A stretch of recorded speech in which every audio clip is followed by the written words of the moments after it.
দেশের জনগণ যাতে মুক্ত বাতাসে নিঃশ্বাস ফেলতে পারে, তাদের উপরে আধিপত্যবাদী বা অন্য কোনো শক্তি যেন চড়াও হতে না পারে, সেজন্য আমরা একটা স্বাধীন সার্বভৌম বাংলাদেশ দেখতে চাই। বাইরের পৃথিবীতে আমাদের বন্ধু থাকবে, কিন্তু কোনো প্রভু থাকবে না। একটা সুন্দর বাংলাদেশ গড়বেন, নতুন বাংলাদেশ গড়বেন, এবং সেখানে শুধু বিরোধী দল না, সকলের সহযোগিতা আন্তরিকভাবে প্রয়োজন।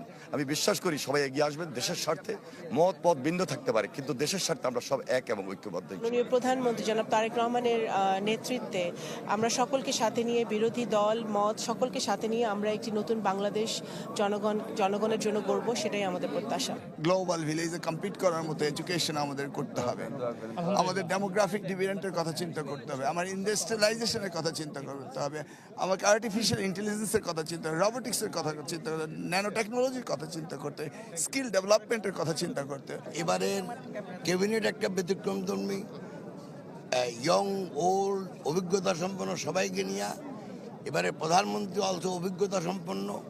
অতএব আমি মনে করি এটা রাষ্ট্রের জন্য, আমাদের দেশের জন্য অত্যন্ত ভালো হবে। এটা আল্লাহর কাছে আমি কামনা করি। অভ্যুত্থানের আকাঙ্ক্ষা, শহীদদের আকাঙ্ক্ষা, আহত যোদ্ধাদের আকাঙ্ক্ষা, তাদের সকল আকাঙ্ক্ষা এই সংসদের মধ্য দিয়ে পূরণ হবে, এটাই আমাদের প্রত্যাশা। দেশের রাষ্ট্র ব্যবস্থার বদল ঘটবে। পার্বত্য যত কোনো সমস্যা থাকুক না কেন, আলোচনার মাধ্যমে, টেবিলে আলোচনার মাধ্যমে আমরা সমাধান করব।